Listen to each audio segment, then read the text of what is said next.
Thanks for tuning in once again. It's Andrew here from the Revisionist Almanac.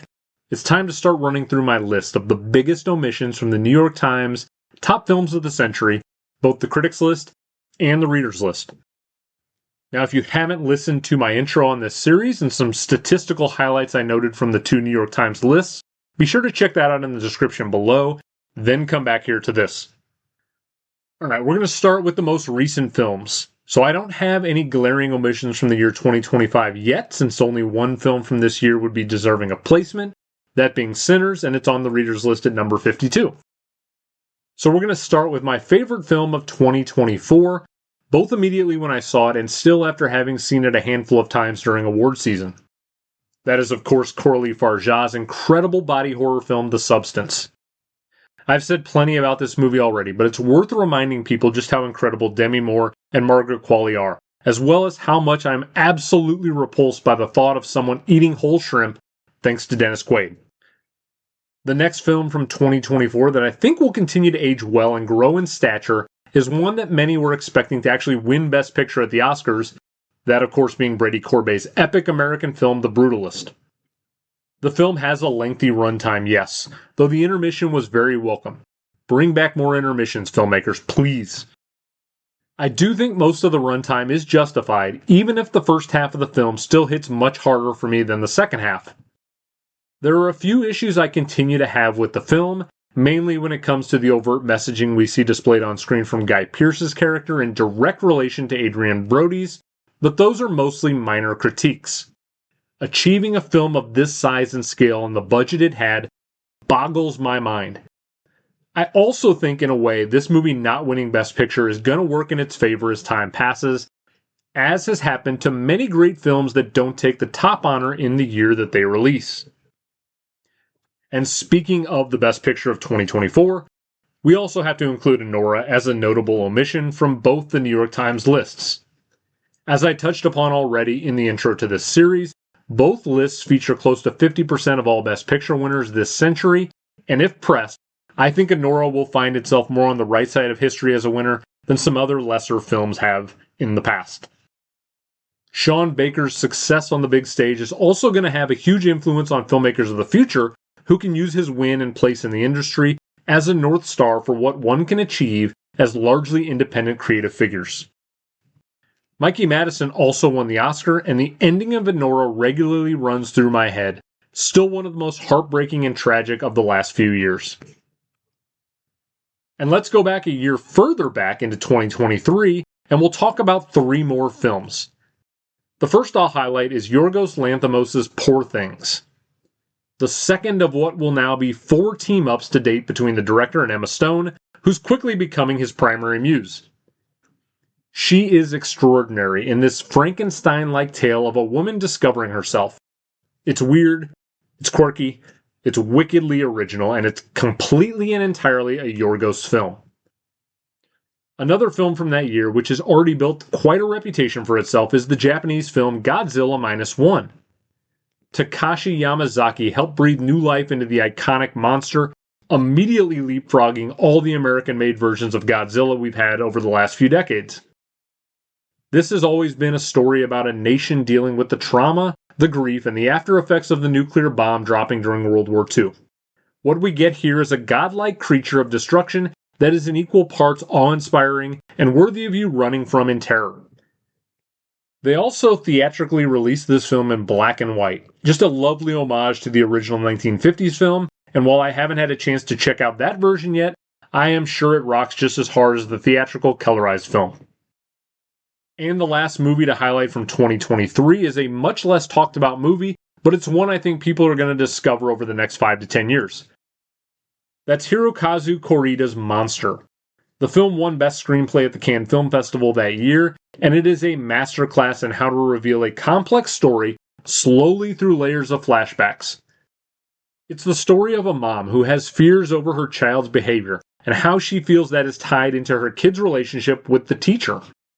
This is a movie you need to experience for yourself without me saying anything else. Go check out Monster.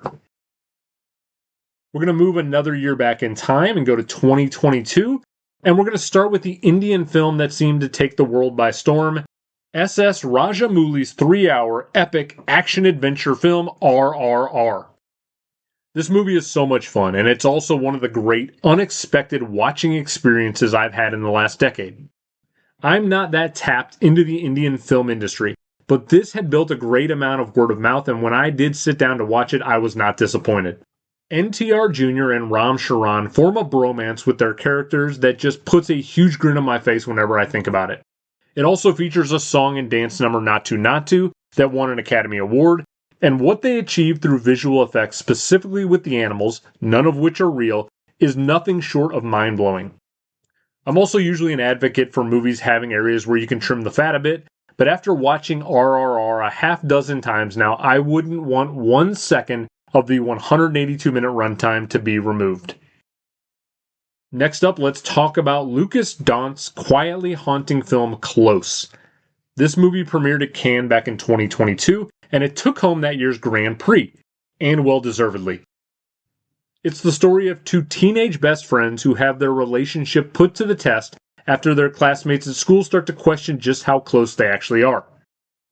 This movie struck me as a universal story where almost anyone can relate to having a person that meant the world to them as a friend in middle school, and how rumors and questions among kids can lead to something toxic and ultimately dangerous.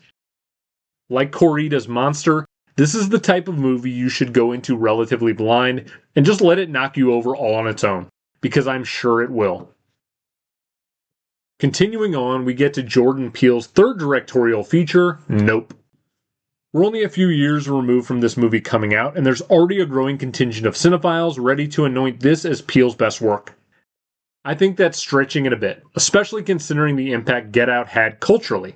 But it's hard to deny that the director didn't accomplish something of a noticeably larger scope with this movie. I remember seeing it in the theater on opening weekend and enjoying it, but it was one of those movies where the more distance I had from seeing it, the longer I found myself thinking about it afterwards. And when I did get around to a second and a third watch, the film unlocked more and more each time. It's got its scary moments, but it also has some moments of grandeur and wonder that shows Jordan Peele has the array of tools in his arsenal to pivot from just being a horror filmmaker and into something more akin to Steven Spielberg if he wants to go in that direction. Time will tell exactly where he goes with his next projects, but expect Nope to continue devouring more cinephiles that want to stand behind this movie as a defining film of the decade. And the final film we're going to highlight in this first part is also from 2022. That is Martin McDonagh's The Banshees of Inisherin. If RRR was all about the power of love and bromance, Banshees runs in the opposite direction, and it explores what it would mean if your best friend woke up one day and decided he'd wasted his whole life being your friend, and now he wanted nothing to do with you. If you ask me, this might be McDonagh's tightest written script, which I think says a lot since he's so prolific with the pen. It also probably stands as the best acting from both lead actors, Colin Farrell and Brendan Gleeson. Their strained relationship also envelops Farrell's character's sister, Siobhan, played dynamically by Kerry Condon, as well as the town's dimmest, but still sweet character Dominic, played by the ever-reliable Barry Keoghan. The fact this movie took home 0 Academy Awards that year disappointed me and many others, and I was really hoping it would find its way onto one of the lists by the New York Times, but I guess like is said in the film, there goes that dream. Okay, that's 10 movies down. Let's do a really quick recap. We've got The Substance from 2024, we've got the Best Picture winner Anora from 2024, and we've got The Brutalist also from 2024. In 2023, we have Poor Things, Godzilla -1, and Monster. Moving into 2022, we have RRR, Nope, Close, and The Banshees of Inisherin. So, do any of those movies surprise you that they missed out on the New York Times lists, either the readers or the critics poll? Let me know what you think of these 10 movies, and I'm going to be back on October 13th with the second part in this series and the next 10 film omissions.